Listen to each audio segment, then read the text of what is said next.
Hi, it's Gadget UK here again, back for part 2 of the TerribleFire A4000 series here. You know, there's 2 of these boards here from Stephen Leary. Thanks to Stephen for sending them. As we left things in the previous video, I think neither board were particularly reliable at all. In fact, one of the boards wouldn't boot at all, and the other one would hardly ever boot. It was incredibly difficult to get any signs of life out of it. That is looking crusty as anything. So, I'll do the same thing I did with that one up there. We'll clean up the fiberglass pen, I'll use my scratch tool on the actual pins themselves, see what it looks like, see whether we can just reflow it, but ultimately we'll take this off later, I think. It might be easier if I took this off now, but there's a lot of solder points on there. I need to change the tip on the honesty, so if I'm going to do that, I'll do that later. And then I'll do this cap at the same time. And perhaps the one over here, this chip has been replaced. I think it's a bit crooked.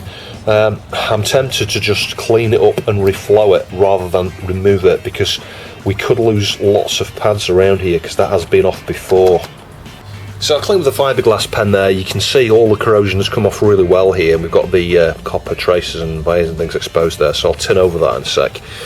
This side here, not so clean, but I think when I reflow that with some flux, I'll have to have a piece of Captain tape, obviously, right down and sort of under there like that without going over the pins. It should come up okay. So anyway, we'll just clean this up with the fiberglass pen now, because you can see that's looking a bit green.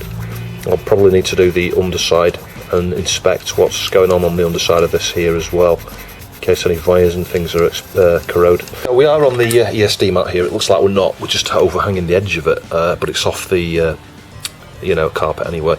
So we'll add a little bit of solder to the tip. In fact, I've just already done that. The reason being is I want this desolder braid to absorb it, and then I can just wipe carefully over the wires, you see that, and over that exposed trace there if I can, and then I can reflow these pins in a second. Let's just try and put the iron on it. Yeah, there we go. And if we just, I'll do the same thing. I'm not going to drag. I want to dab into these to give pins sufficient time to, heat up and get rid of any crystallised alkaline around there.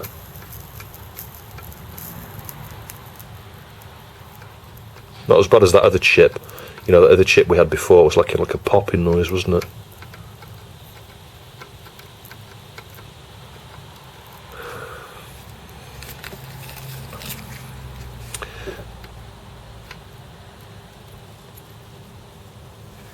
So in retrospect, I should have perhaps shared that bit with you, because that was quite hard. And I showed you a bit on the the side facing you here, but the other side was really difficult. I had the Captain tape right underneath the SIM slot there. I mean, you can see how much better that is. That's miles better. That's lovely and shiny. The traces and wires are tinned here as well, but that outer edge there has got good coverage, and the pins look really super tidy. So you never know, we might not need to take this SIM slot off yet. I just don't know what the state of play is. Some of these you would want to replace the SIM slots, but other than it just being a bit dirty, I would say, it's not like massively corroded. Anyway, that's so much better. So I tinned up those corroded wires there that I was talking about underneath that first SIM slot. So like I say, I think I'll probably take this off, but I'll do this later. It's only going to be relevant to the fast RAM. We obviously need to deal with this here. We need to get a chip in here somehow. This is going to be super fiddly to do. But anyway, I might try and do that last. But what we can do is start to try and clean up a little bit here. I'll try and tin up the bits of exposed traces there without interfering with these wires. And the bottom of these resistors here, and I've ordered some replacement resistors, by the way, so we could in theory swap these out. But anyway, all the bottom of those are all joined together. They're all like pull-ups or some at 4K7s, I think. So I'm going to get some flux on there and reflow that, and these little wires here. I think the wires just join them all together effectively. But I've just tested that on continuity. Yeah, like that one's joined to that one, joined to that one, joined to that one. They're all joined on that side. So we can just double check that after we've finished. Most of this video is the same sort of stuff, swapping out caps and just reflowing things at this stage. But yeah, anyway, hopefully you'll be able to see we get nice, clean solder points on these instead of the awful. awful ones as they are now. There's very little corrosion there.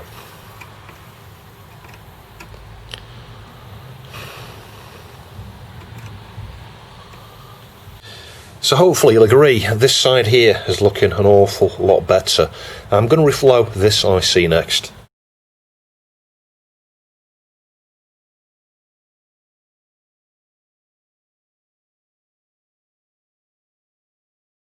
So I cleaned up a bit around here, we lost the pad here. So what I did is I cleaned the underside of the wires on either side. I'm going to tin that one up on the right, you can see it looks a bit copperish there. And I've put a piece of Kynar through. You might just be able to see it if I just get something to touch it with here. It's here, and it's extended out at the moment, it's over the length of this pad.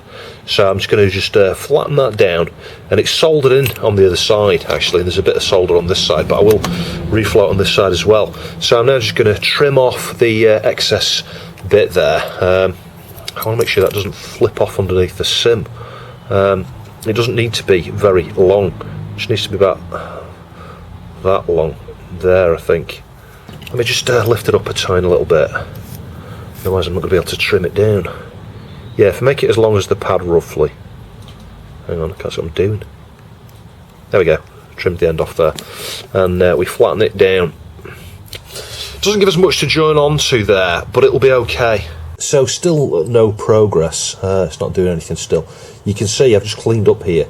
There's lots of really bad wires around here. Look at that one there, look at the trace. So, you know, including these, but I think these are alright. These are just joined the +5 to the side, the resistors on the other side there. So I'm going to scratch these back with a fiberglass brush and clean them up and do some connectivity tests through to the other side and do the same thing on the other side just to make sure there's none of these wires around here. Well, as you can hear, it's working, as you can see.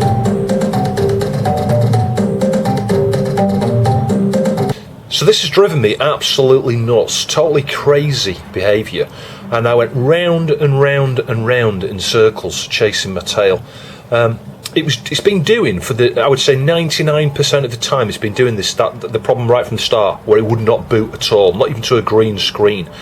So I'm going to check the obvious things on, I think pin 16 on Alice up there is the reset pin, and it's active low. So I measured that, it goes low for about half a second or so on power on, it goes high. So the reset signal was there. It still wasn't booting, and I'm like, how can it not even be booting? You know, a Diag ROM, for example, was doing the same thing as the normal Kickstart ROMs. Not booting at all, just showing like a black screen with like a really super dark centre. You know, so if you looked really closely at the TV, you could see there's a great dark, really dark grey square in the middle, which is kind of normal when it first powers on, and I think Lisa initialises, but that's not from like a ROM call or something. I think that was just like the chip sort of resetting, and then that's it, nothing. So all my focus was on the CPU cards here, and you know, disconnecting, cleaning up, reconnecting, disconnecting, reconnecting, disconnecting, reconnecting. I've spent the last 2 hours cleaning up the slot and trying to work out what the issue is, because just once or twice I got a green screen up, and then I'd take the card out, put the card back in, and it'd be gone again. So I'm like, well, is it the slot? It must be the slot. What else can it be? Is there a crack on the board somewhere? Is it a bad solder point over here? So I did all the normal things, like just flexing the board, not a lot, just a little bit like this, and putting pressure on things. Again, not getting anywhere at all. So I came back to the CPU card, you know, changing the cards around. I removed the FPU from one of them, plugged it back in, and it worked. So I was like, oh my god, is it the FPU? So of course I switched it off, connected up the floppy drive, powered it back on, and it was dead again. So I knew there was something flaky physically around here, that with movement or whatever, it was causing it to not work. Now, I'd previously reseated these crystals because they're socketed. There's 2 crystals I'll show you under here that are socketed, and I cleaned up the legs on them, didn't make a difference, still wasn't working. And then, like I say, out of, I don't know, several hours of messing around with this, eventually suddenly it started working, and power off, power on, it would stop working again. So I thought it must be these blooming crystals. So what I did, I've not got my screwdriver to hand, I took the CPU card out, I tapped both crystals a couple of times, put the CPU card back in, switched on, it came straight on. Switched it off and on again, wasn't working again. Tapped the crystals again, switched it back off and on, and it came back on again. So I thought, it's these blooming crystals. The legs are clean as anything on them, there's nothing wrong with them. So I borrowed the crystals from the other completely dead board, which is not booting either, but that one's got lots and lots and lots of traces that need fixing on it for sure. And it worked first time, and it's worked every single time since. And I'll show you, if I just power this off, you can hear June working there in the background. If I just carefully pull the CPU card out, like I said, these have been swapped, and I can show you that in a minute. I might just get a bit of deoxit into the socket pins, and if we plug that back in, and I'll point you to the TV, you can see it's booting straight away. I've not had any reliability whatsoever since this board arrived. So there you go, one of those crystals either has a super dirty leg / socket on the board, or it's got a small fracture or something inside, and tapping it for whatever reason is just making something join back up. Could be a bond wire or something inside that's, it's just literally barely making a connection to the edge of the crystal there. But I thought you'd find that interesting. I can't believe that's what it was. But prior to that, you might notice it's looking a lot different here. There's a black wire there. I did pinouts. I followed using the Amiga PCB Explorer, and I followed every single connection on this chip, on this chip. I didn't do these two because they look good as new. This chip, this chip, this chip, this chip, and this chip, and I can now make sense of what's going on here. These wires, it kind of looks a bit odd, like this is some sort of bodge to bypass or whatever, and it isn't. That second chip there is used to read the options here. I think you can set jumpers and things there. I don't know why you would want to change those on a 4000, but they're there nevertheless. It was perhaps thought as a good thing to do when they designed this board, but you don't need it. So that middle chip doesn't even need to be fitted. You can actually boot this fine. This top chip here, I think, is reading the mouse data. I think it's feeding it, it's serialising it or something, I think. So the long wire that goes up to Paula here, that's a normal wire that goes to a trace here that's broken, so that's why we got that long crazy wire. The on this side of the chip here, in fact this has been bypassed, because on this chip here he's directly feeding, whoever's done this, maybe Stephen, is directly feeding I think 5 volts, and that's why it's connected to the VCC pin of this chip here. There's no sort of clever, this chip feeding an output of one of its gates through to this one, etc. It's not.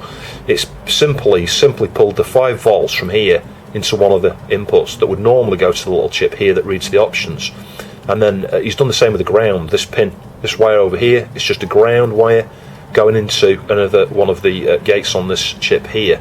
So those are the wires. The little small loop you can see there is just a fix. There's a trace broken between I think pin 2 on the 166 there, and one of the goes to one of these resistors here, I think. So I can clean all that sort of stuff up in a bit. As I say, reflowed a few things. That was reflowed, that was reflowed, that was reflowed.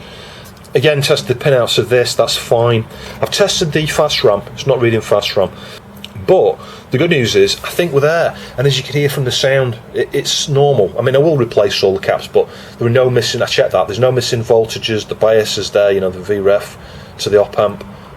There's just several caps around the audio section to replace, and 2 or 3 up the back end of the board there near the parallel ports.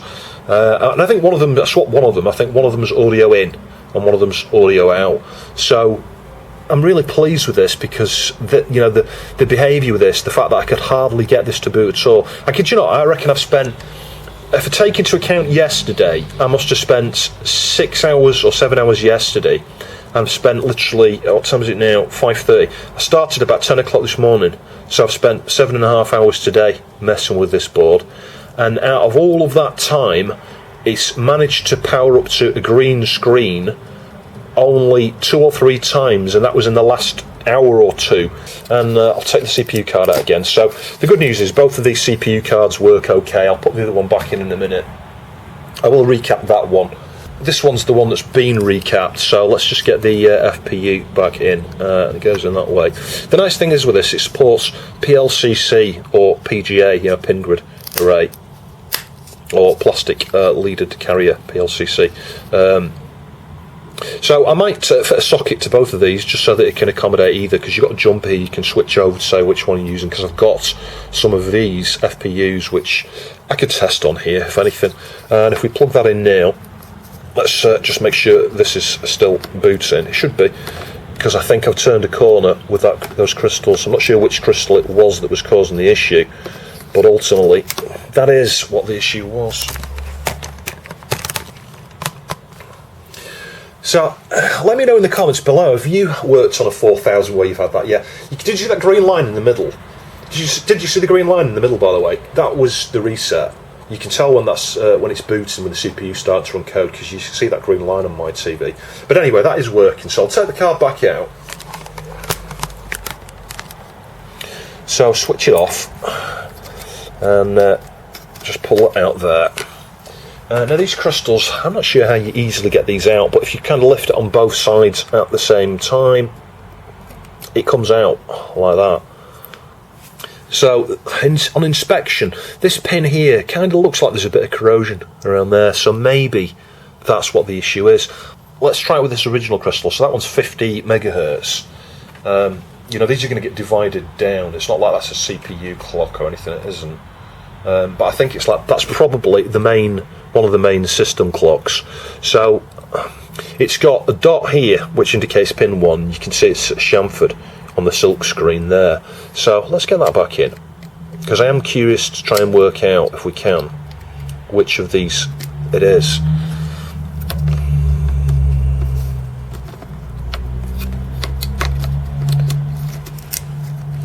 So switch it on again.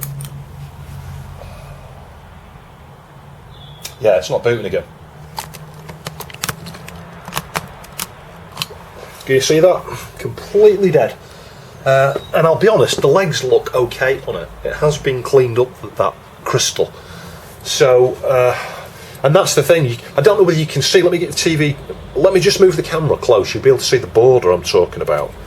Yeah, if I get the camera really close here, can you see the contrast? You might just be able to, it might get lost in compression. It's black here, and you've got like a super dark box. I don't know whether you can see that.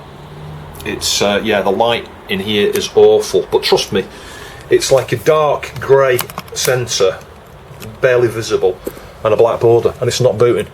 So we'll take that back out, and let's put the other one in. Now I'll admit that you know, the legs don't feel tensioned as much as the other crystal, in terms of maybe, you know, they're not making a really good snug press to the outside edge of the socket there. I hope this works again after swapping that crystal. I mean, if it does, I'll just go and order a 50 megahertz crystal. I might even have one somewhere.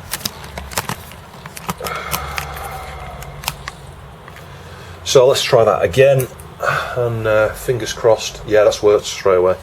So it's a bad crystal. The interesting thing with Liz, like I say, you could tap that crystal and it would work. So yeah, I've never seen that before in my life.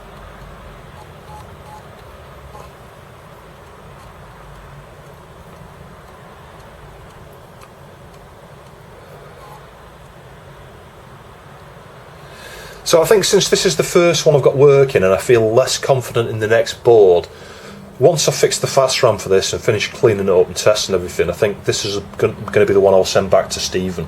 I hope he's okay with that. The one thing I would say is the other board's got a Rev 11 buster. I think this one's got a Rev 9. So, but this one's socketed, and it's a proper socket that looks like it's been fitted by Commodore. So as long as Stephen's okay with that, you could always just source a Rev 11 buster if he wants one. The worst case is, I guess I could use hot air and remove the one from the other board if he wants that one. Unless he wants the other board rather than this board, you know, because it's got that fitted. Personally, if I had the choice myself, I would prefer this board because it's got a socket there for the Super Buster. You know, you can swap it out. Plus, I think this one, although it's not got that IC there for the options, and I don't think I'm going to fit that, I think I'm just going to tidy up, and I might fit it, I don't know, because there's no solder pads, that's the problem. You know, if I do decide to fit the missing chip in the middle there, there's no pads for it. There's no pads for it, so it's going to be epoxied on there or something with little wires. It could be a bit of a mess, whereas when I've tidied this up here, it won't look anywhere near as bad as it does now, and I don't think it needs that little IC there, actually, the way that the modification has been done. So using Amiga PCB Explorer, I've just tested the connectivity around here, actually, and the second pin on this chip, you know, it's crooked. I haven't done this. It was mounted crooked by whoever's worked on this in the past, and the solder was awful. But I reflowed all the solder points. We have got, despite it being crooked and looking a little bit blobby, we've got good connections there. But the issue is this second from right-hand side pin here. The via there is no join. You know, it should go to one of these positions here. If I go to the pin next to it, you'll see. Hang on, somewhere. Did you hear that? Got continuity, and it's the same with the others. They all join up, but that second from right hand side pin is not making a connection to the via. So all I'm going to do is scratch the via here to get a gold sort of surface to it, you know, a coppery colour. I get a bit of flux and join with a piece of kynar to that via. I'll push it straight through, I'll heat it and push the kynar straight through and solder it on the other side as well. Strictly speaking, if this has not been swapped out like this and repositioned, I would be removing it and putting another one on there. But you know what? It's like when you look at the damage that's occurred down here, and the more times you heat and cool down one of these boards, you know, change chip, the pads can just come off and you've got a huge problem. I don't want to get into a situation like we got to down there, as I mentioned earlier, so I'm just going to leave that there. I might, if I'm daring later, captain this off, use the hot air and just see if I can get it up to melting point and just touch it a little bit, see if I could just move it.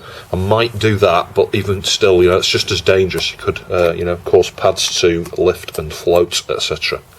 Incidentally, while I'm waiting for the iron to heat up, we are going to have to fit the replacement chip here and have lots of wires and all that sort of stuff, as well as cleaning the existing wires up, because they don't need to be that long. The reason being is it's detecting Lisa with an inaccurate ID. I think it is via Alice. I'll show you in a minute. It's like, it says it's got an Alice with an invalid Lisa ID. That's the message, I think, that pops up. And I think it's because of these two chips here are used to serialize some data that's read by, is it Alice or is it read? I don't know. I think it is. I think Alice reads it, but it relates to the Lisa version that's on here, I think, and I don't know, there's some sort of really weird issue there, so we're going to need to do something with that. I'm trying to avoid the SIM slot. I could get some captain tape on there. I don't need to because it's far enough away, and I'm just going to try and heat that via if I can. I've scratched it off, but yeah, the solder on it is melting, but the top of it is pretty weathered, actually. Anyway, I'll just repeat that off camera until I've got it looking good.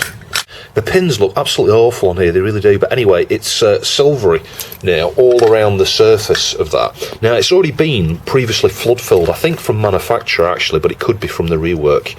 So what I'm going to do next is just tin up the end of this exposed kynar here. Hang on, let's just get a bit of solder and flux on there at the same time, just tinned up. So I've put something underneath the PCB to lift it off the ground here. I'm going to just press that onto that via there and heat it and try and push it through once it reaches temperature. There we go, it's gone in. Leave a little bit exposed on this side here because I want to reach that across to the pin. There we go. So I don't know if you can see that, we've got a little bead of solder there holding that wire in. If we now flip the board over, so I'm not sure how well you're going to be able to see this, we've got a piece of kynar here floating out of this side. So what I'm going to do here is just bend it over, completely flatten it on the board, and then just reheat again here. I mean, it's joined, you can see there's a big blob of solder around it here on the side, so it's flowed really well. I'm just going to hold it down like that, out. So we've completely flood filled that via with that kynar and solder, and we're just going to trim off the excess here if we can. Yeah, there we go. Just for good measure, I'm just going to reflow that again.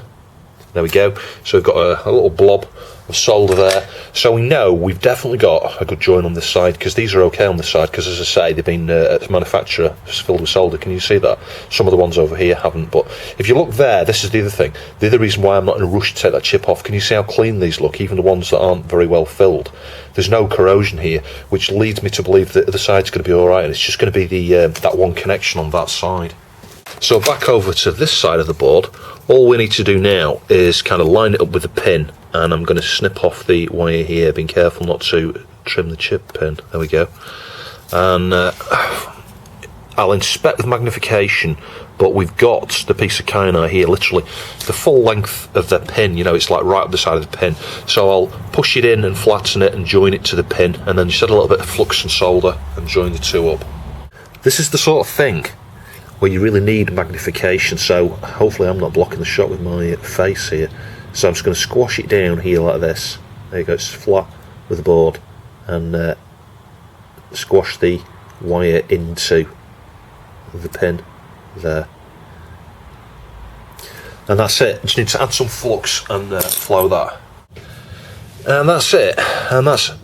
And that's it. It is now joined, and we can test that. It's still got lots of flux and stuff on, but if I test on continuity, and we test from the top of the pin there, yeah, you can hear that. So we've got a join. So I'm going to go and retest that. Let's see if it's now detecting the fast RAM. Oh yes, it works. But the bad news is I have been conned on eBay. This was sold as a 4 meg sim. It isn't, it's a 1 meg sim. But as you can see, we've got fast 1 meg there. Now you might be thinking, actually it is a 4 meg sim and you've got some missing address lines or something, you know. It isn't, it's definitely a 1 meg sim. And the reason I know that is because I tried it in the 2 meg, you know, the chip RAM slot there. Because 4 meg sims, believe it or not, will work in you know, the chip RAM slot position here, and you'll just get 2 meg, you can't get 4 meg.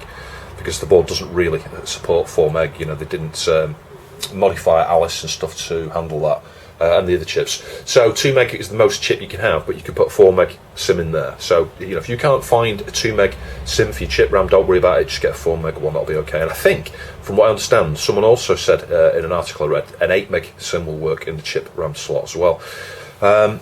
So yeah, the bad news is I need some more sims. I've ordered some, so we'll wait for those to arrive. But I am confident that the memory is okay now. I'm just going to test that sim in all 4 slots just to make sure it still shows 1 meg fast in each of the 4 slots, but I think we've sorted it.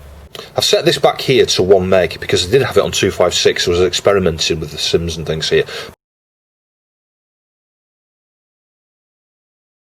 So the annoying thing is it's not booting from compact flash card here. This is super annoying. I think this is the one that Stephen said that had needs something with one of the gals replacing. You can see that one there has been resoldered before, so somebody has you know, again tried to work on this to fix this problem and failed. So let's just make sure that's definitely on there properly. I've had to disconnect the floppy drive because I've only got one of these floppy power connectors here, but you know, it should flicker there. That is not flickering, so it's not even attempting to boot off that compact flash card, and it just comes straight up with that. So we do have a problem with the IDE on this, so I need to have a look at what ICs are utilised around there in relation to the IDE and work out course of action, I think. So this gal has been swapped. I don't know if you can see the pins compared to the pads there, a bit misaligned on this side, like it's, you know, it's not being put on there perfectly straight, and you can see clearly, you know, it has been resoldered. That's not like factory soldering. This one here's got factory soldering. It's got the label missing off the top, but that's factory soldering. So this leaves me with a dilemma of, is this the original chip that's on here and someone's just took it off and put it back on? I don't think so, that's unlikely. Someone may have reflowed it, but then the pins wouldn't be crooked on this side. So this makes me think that this someone identified the problem with the IDE here, maybe Stephen, because he did say that one of these needed a replacement gal. The fact that that has been replaced leads me to think that it's probably okay, and this is a spare chip taken from another board, and it didn't fix the IDE problem. So looking at the schematics, these two have a bearing on the control signals here, you know, the output enables and direction signals and stuff here, you know. So I'm thinking I might swap that one. I'll take the one from the other board and we'll just retest it.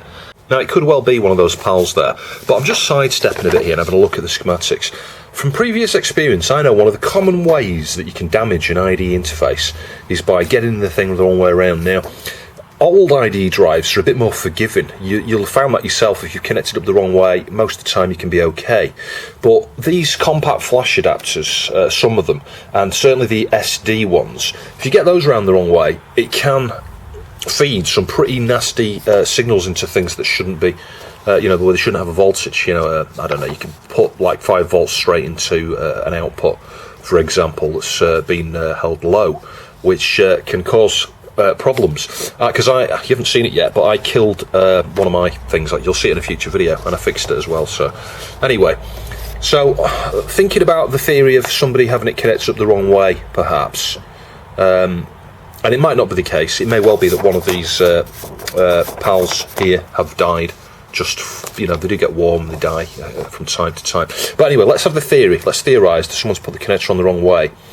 So we could have a problem with one of these 245s. Now, I've probed the pins, the inputs and the outputs here.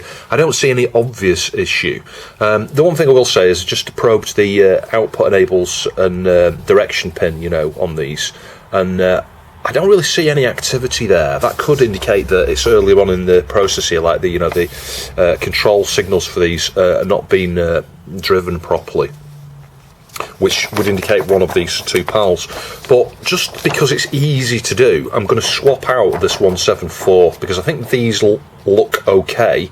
I think, if anything, maybe these outputs here, can you see, on this 174, on 33, 35 and 36, which are supposed to be address lines, I think, it's gone the other way, so something could have been backfed into there that means that this chip, you know, one of its outputs is not working properly.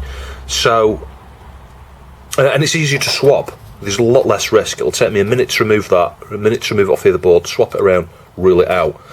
So I've capped and taped off around there. I'm just going to lift this off the mat here, and yeah, we'll have a go at removing this.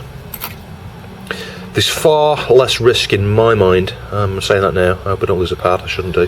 There's far less risk in replacing this IC here, U907, it's a 174, versus trying to remove one of those PALs. Yeah, there's not much difference, but you know, the risk with the PALs is just by virtue of heating them. You know, if you have to heat them a fair bit, you could damage something. I really don't like having to solder and resolder PALs, because the other problem with PALs is if one of those is the fault, I don't know where I'm going to get a spare, actually, because they're old, you know, pretty old chips, and you can't find replacements that easily. At least from my experience, you can't. I had a quick look on eBay a few minutes ago. I could see one AMD device from Australia with crazy postage, and none of this, all the others with a dip flavour of this particular PAL that's on here.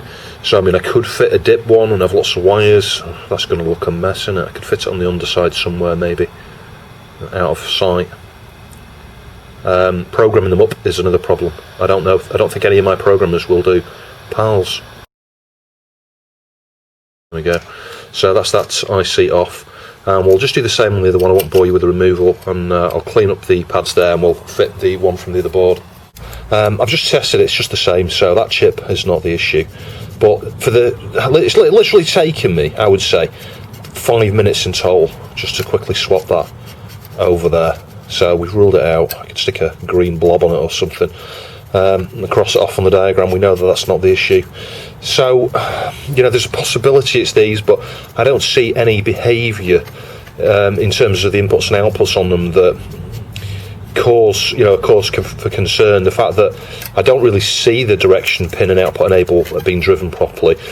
I think one of the pins I was looking at, I can't believe it was the direction pin. It was like going high impedance, I think. It was like either high or high impedance. I didn't see it go low. Just while it was trying to read from the IDE interface there. So, you know, what does that mean? Well, I honestly don't know.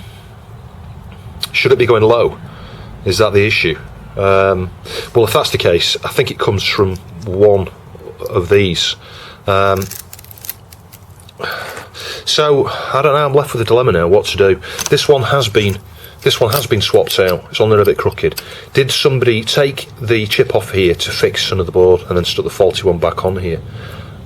I would hope not. I would hope that they would have the foresight to stick it inside an ESD bag or something and tape it to the board so that somebody knows that that is the issue with this. Did they swap it and it didn't solve the IDE problem? You know, so i.e. that chip is probably not the issue, and it's this one. This is the dilemma I have. I don't know much about IDE. With these here, what I could do is use my 16-channel logic analyzer, connect up to the inputs, connect up to the outputs, use the direction and output enable pins and do some captures and see if there's any clues as to you know, what might be going on there. But again, I don't really understand IDE, so assuming that there's nothing obvious there in the capture, you know, i.e. not reading something through, passing something through, I'd be still left in the dark thinking, okay, well, I don't really know what I'm looking at there. I don't see any issues. The data I'm not sure about. And we're still back to these again. Nothing's getting warm. You know, none of these chips here are getting warm. Well, these do a little bit, but they always do anyway. So it's a 50-50. In my mind, it's a 50-50. That's already been replaced. Should we do this one? Go on, let's do this one. There's probably less risk of damaging the pads because that one's been off before. So, yeah, can't really win with this. It's a bit of guesswork, really. We know we're in the right area of this system here. It's not like we're making a big mistake and we're totally focused on the wrong part of the system. In theory, there could be something wrong with, I don't know what connects to this. Is it Gary? Super Gary down here? So, maybe there's something with Super Gary, but I think unlikely. I think that maybe. I'm just got to hope I don't damage this. I'm trying to remove the blooming thing. Let's try to stick that down there. It's sliding up a bit. What I don't like about these PLCC chips in general tend to be quite hard to remove because they have quite large legs and stuff on them. They absorb a lot of heat, and you've got four sides, which it just adds to complications, really. You know, it complicates things a little bit. I'm sure there's people out there who'll tell you it's dead easy to remove these, but I don't like it. I don't like soldering them back on either.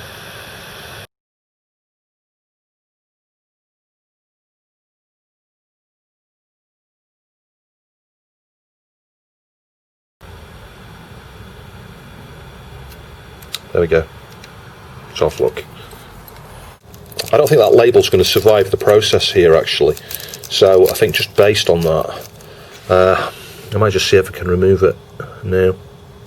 Let's just see if we can carefully peel it up. It's going to rip, I think. They always do. Yeah, it's tearing, look. Let's just see if I can sort of try and pull it off in a way that's it's not going to completely destroy it. I don't know. No, it's coming to pieces, look.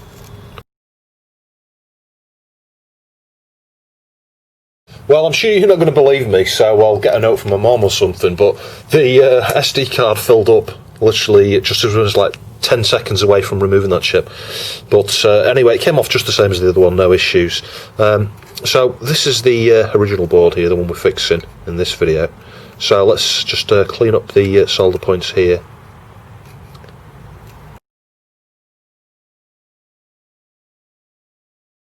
And I need to do the same thing to the underneath of the chip here. It just makes it go on so much easier when you're dealing with chips that you've removed from a board, you know, rather than brand new ones. Brand new ones obviously will just sit straight on there nice and flat. It can be a bit fiddly because it's quite a small chip, this. And what I'll typically do is hold it down and then just go across the pins there very carefully. It's quite hard to do though because I've got nothing to hold it or support it out. So there we go. So I've levelled the solder off there. We just need to just get that in position, inspect it, and then tack a couple of corners. But we need to make sure it's totally central and that all four sides are aligned. So what I'm going to carefully do now, if I could do with a smaller tip really, is just heat one pin here with a crazy blob of solder.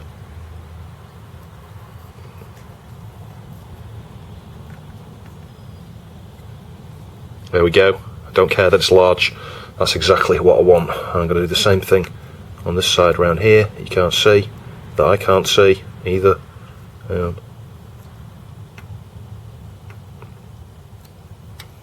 Oh, I can't see what I'm doing here.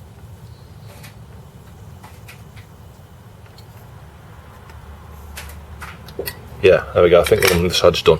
So I'll inspect it again, and then we'll just get some flux around it and have a flow around the sides of it. I'm not going to be able to show you all this because I need to use magnification to see what on earth I'm doing. But I'm just going to literally dab into each of these with a bit of solder. And I might need to go over this a few times to reflow them properly. Anyway, you get the general idea. Got a couple of bridge pins there. So I think that's it. I found that particularly frustrating actually, because it's very hard to see what you're doing, but yeah, I think we've got good solder points all around that. So I'll clean all the flux off there, just let that cool down and go and give it a try. You know the way things work. I've got the feeling it is going to be this one. Someone's going to have ended up putting a faulty one back on there or something. That's what I think is going to happen. But I don't know, just for expediency, because I think that it would take me ages messing around with the logic analyzer, I'll be honest. It's just as quick, really, just to swap it out this way. We haven't done any damage, and I don't think we'll have done any damage to the other one. No activity on the LED there, and it just comes straight up with the floppy thing there, you know, so it's just not seeing it at all. So I still need to clean around that with the toothbrush, but anyway, we'll do that in a minute. I may as well clean both of these up at the same time. So we now need to swap out this one again, I think. I know what's going to happen here. We're going to swap this over, and the problem's still going to be there, because I think someone swapped this already, and it's going to be either these, or Fat Gary. I don't know what else it could be. It might be Fat Gary that's the issue.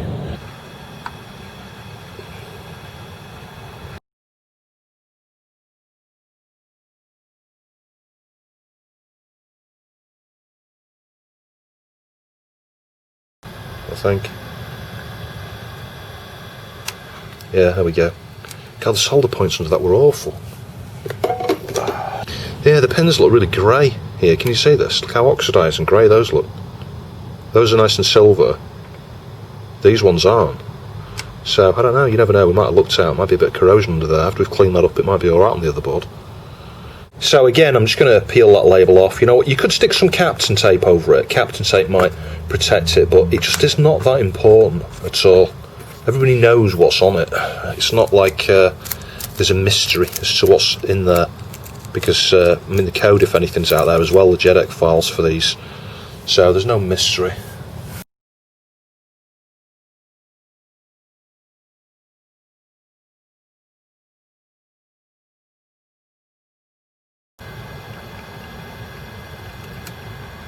There we go. That came off pretty easy actually. So we're going to have quite a lot to do to this board, because this has now got 3 chips missing, and I'm obviously numbering these up. The one I took off here, I put a 2 on it because it fits in the 902 position. Then this one here, well, the one from the other board, I'll write a 1 on it.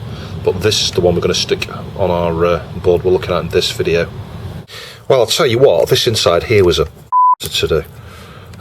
It really was, because you can't see very well. You can't see very well because of the blooming slot. Anyway, I think the solder points are all good there, so I'll inspect very closely just to make sure we've got good contacts and no shorts. Let it cool down a little bit, and then we'll go test it.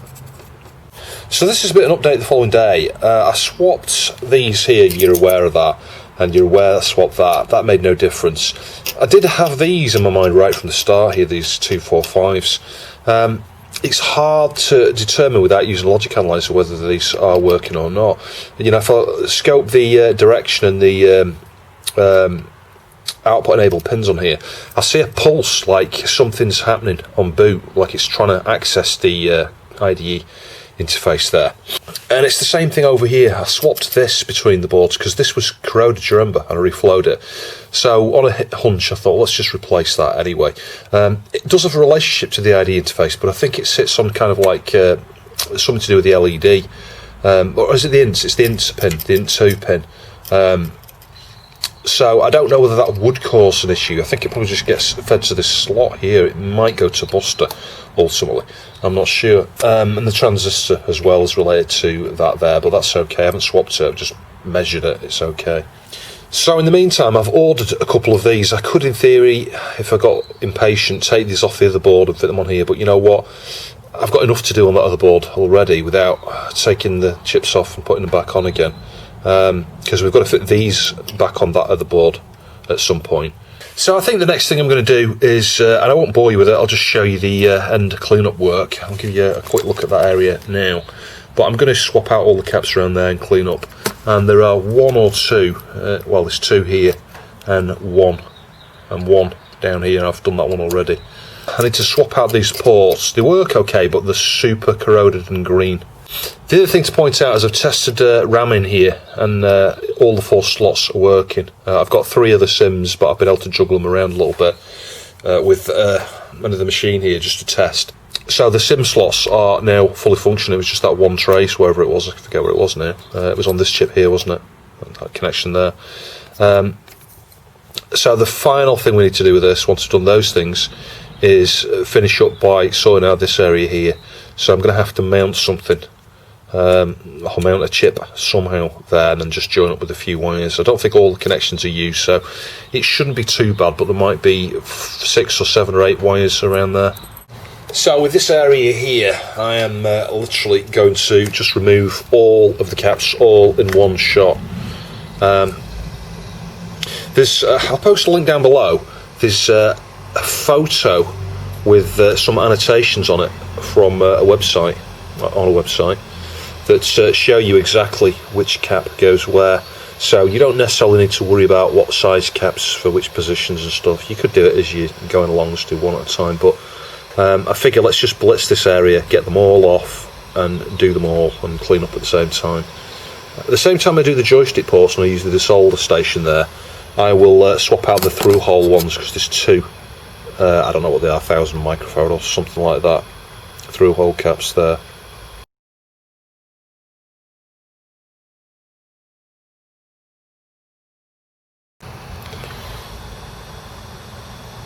There you go. As you heard earlier, the audio is working perfectly, so we've not got any problem resistors. There's like no corrosion around here actually. It's going to look really tidy, I think, this bit that's been when these have been swapped. There we go. There we go.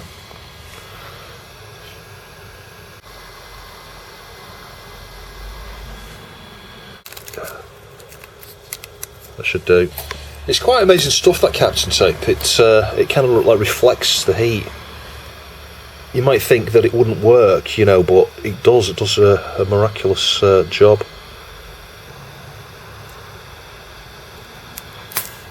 Oof, did you see that? I kind of went with a bang, that one. Stinks as well. There we go. So down here I've got a bit of Captain Tape again over those parallel ports, just to avoid any damage there. Super hard to get that inside there. I don't even want to focus on the inside leg, to be honest. I'm just going to try and heat the can, because it's small. In theory it should just come off when it reaches temperature. There we go.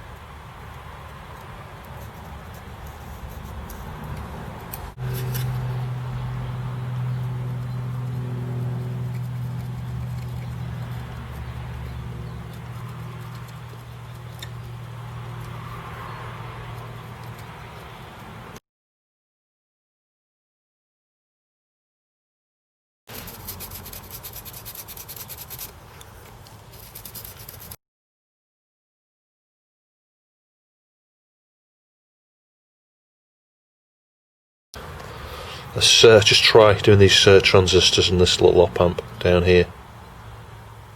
I'm going to do these now though before I fit the capsule, just make it a bit easier. Let's just see what happens with this. Yeah, you can see it's not flowing very well because we've still got some corrosion on there.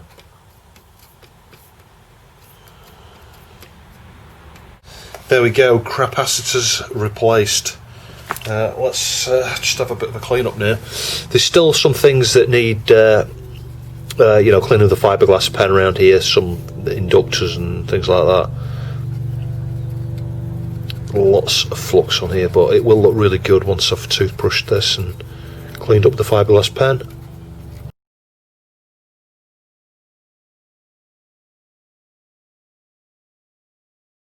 And there we go, that's all the SMD caps done apart from one. And it's the one near the missing chip. So you can see I've done all of these here. We've flowed the op amps, we've flowed these transistors, we've flowed the odd resistor and stuff around there, cleaned everything all up here, swapped that one, swapped that one, swapped that one, swapped these two. We've got no melted things or anything here, all the connectors are good, we haven't touched anything there. So yeah, I'm very pleased with this. It's coming out really well actually. So it's just the IDE. I think before I move on to this area here and swap out this cap and try and fit a chip here and sort these wires and things out, I'm going to swap the ports here. Can you see in there? Sorry, I know it's not focusing very well. Put my hand there, it might do a little bit. Look how green this one is in particular, but yeah, these are awful. So I'll put in some new ports on here, I think. So just waiting for the solder station to heat up. The other thing that's a pleasant surprise in this cap kit from Amiga Kit here, they're using, I don't know, you can see FR series Panasonics, 105 degrees. So I'll swap these out as well. They're not 1000s, they're 470s, the see-through holes. Yeah, it's not high enough. It's like I dropped it. This station, I kid you not, I had it at 480 when I did the last caps on Cath's board. Those two. Because it's cold in here, I think is part of the issue. The ambient room temperature, the temperature of the board and stuff, and the temperature of the air around it causes an issue. But with these ones, the caps, and it's the same with the joystick and mouse ports there, they absorb an awful lot of heat, and I think this cheap Anstey desolder station has not got the thermal power that it claims it has. Actually, it says it's like 70 watt or something. I'm sure it isn't. I'm sure it's like nearer to 40 or 30.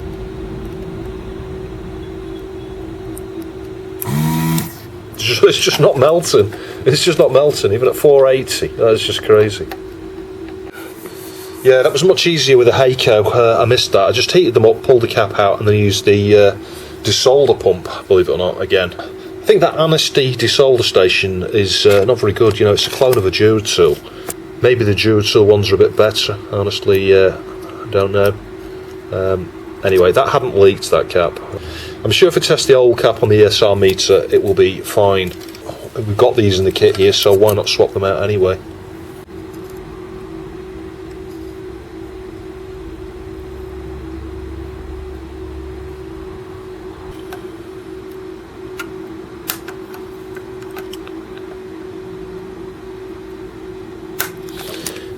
And you've seen me do it before, but then I'll just reflow them, because if you cut them off quite short, as I always do, I like them to be about as long as they are from factory. You get weird shaped solder. There we go, that'll do. So I'll just clean those points up with some IPA and do the same with the other one. So with this one here, I cranked it up to 480, the Heiko, and desoldered from this side, no problems whatsoever. It's worked really, really well. That Heiko is fantastic. Thank you very much to Dermot Sweeney for providing for that of the channel. Really, it's just been one of the best tools I've ever had the privilege to own. So we'll have a go with the joystick ports. You've seen this all before, because I'll put a link on the top right there to Cath's A4000. It was almost an identical type of repair, really. This board is worse, I would say.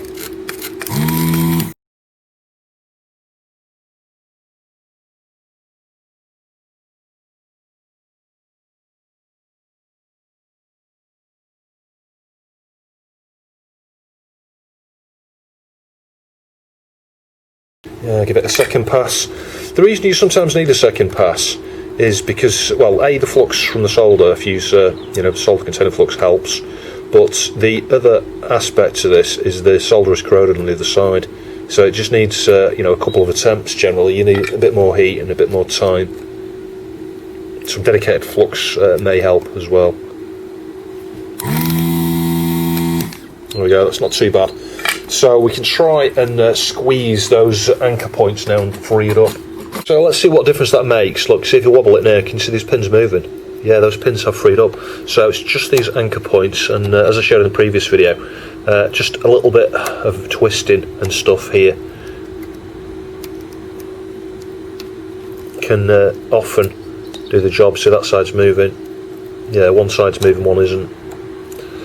But this is why I do the twist, because more often than not you can twist them off without damaging the PCB, because we're going to replace these anyway. I wouldn't want to reuse these. Although one thing I will say is I did salvage the ones from Cathers board. You mean never throwing anything away. These are the ones from Cathers. You can see these with the fiberglass pen, wire brush, and a lot of effort and a lot of time. I cleaned up all the pins and vinegarized them, soaked them in vinegar, and yeah, they both came out alright. So I've got Cathers original ports there, but yeah, would I want to use them? Well, not in a rush. I'll just put them in the component tray there, and one day when no more of those D-type sockets available, they're there, I guess.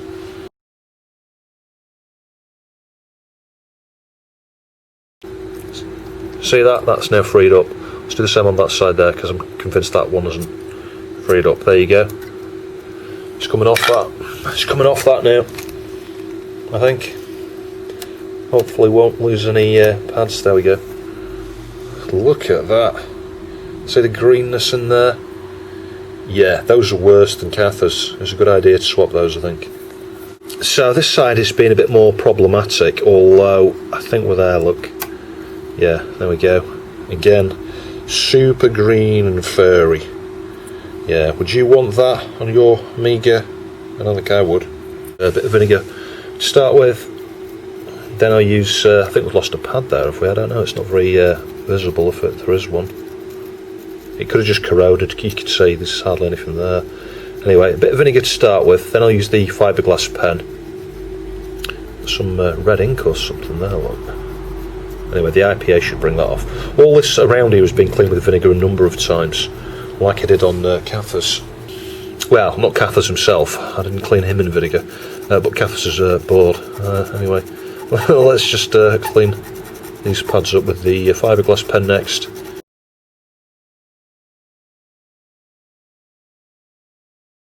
So yeah, we've definitely got a pad missing here, but it isn't a problem because there's no connections on this side whatsoever. So we'll clean with IPA now, and then the final thing I'll do is wipe it with vinegar actually, and then clean it with IPA again. The reason being is the vinegar kind of etches just a little bit because it's a mild acid, and it just brings them looking super shiny actually, because there's a bit of greenness and greyness coming off there. So that's why I do kind of like a repeat of the vinegar before just finally clean it with IPA, and then we'll fit them. I've cleaned the one on that side already, but the other thing we'll just do here is just clean this up here with the fiberglass pen. It's just a ground point where the little metal bracket joins that protects the ports there. The interesting thing is Cathers' board didn't have one of those. I'm not sure if he took it off or someone else took it off. I'll tell you what, while we're here as well, I mean, I'm going to do this area later anyway, we'll clean this standoff thing here, this ground point. I've been doing all of these as I've been going round the board here.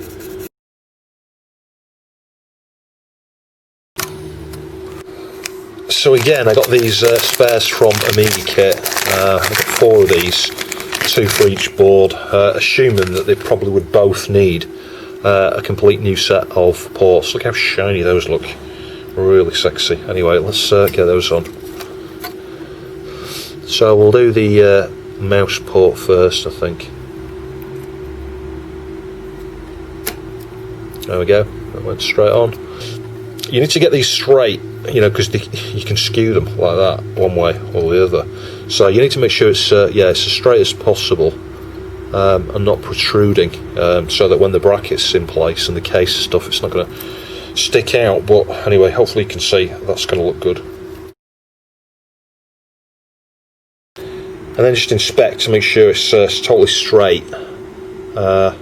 Yeah, I think that is. It doesn't look it because of the angle I got the board at, but yeah, that's totally straight and it's flat.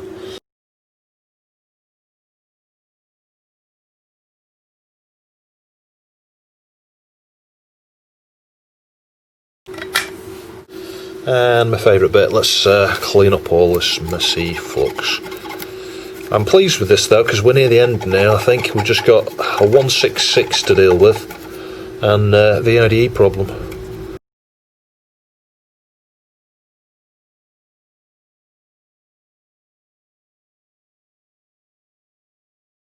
So I removed the two HCT 245s from here, and you know what I'm like, I started thinking, well, in preparation, you know, that's why I removed them. And I thought, well, it's only going to take me 2 minutes to take them off the other board. Go on, let's have a go, because, yeah, curiosity is getting the better of me. I want to, you know, see if I can fix this today if I can. So I've took the ones off the other board. I'll just clean the undersides of the pins up on the other chips. The ones that I'm putting on here are Phillips ones, so it'd be interesting to see, you know, if these Phillips ones are okay. If it does come back to life, that's good news. It probably means that these are alright, but then again, if there was a fault on one of these that drives the output enable, maybe these were outputting when they should be not, and if they're outputting, you know, and it depends which the direction is as well, of course, but let's say they're outputting to the side that's the IDE's connected to and the IDE's trying to write to them, you could have an issue, and that might be why these have died. So these could have died as a consequence of a faulty PAL.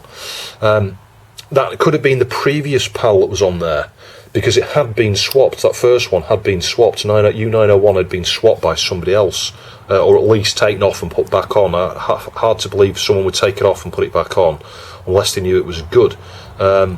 So anyway, we'll fit these two now and give it another go. So yeah, I did exactly that. I cleaned the underside, anchored a couple of points on each of them. So I've got lots of solder here now. Got some flux. Let's try and solder these. I'm dabbing into them initially and I'll drag flow them afterwards.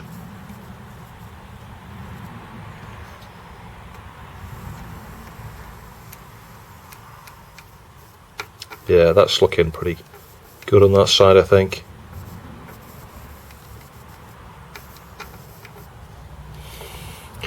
Not really got the best tip for this, if I'm honest.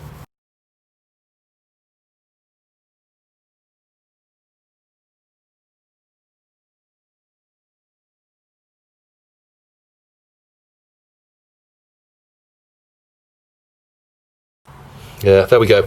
I might reflow them again afterwards. I'm just going to wait for it to cool.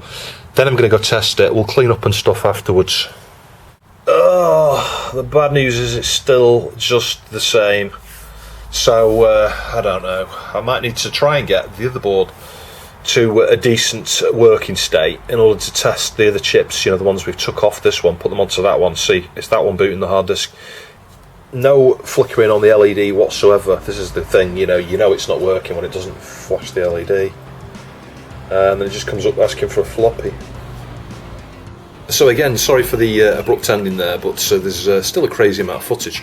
I think there may be 4 parts to this. I might consolidate some of the parts from the live streams into part 4 just to finish up and summarise. But anyway, I hope you found the video interesting. Thank you to Steve and Leary for sending these. I'll catch you in the next video.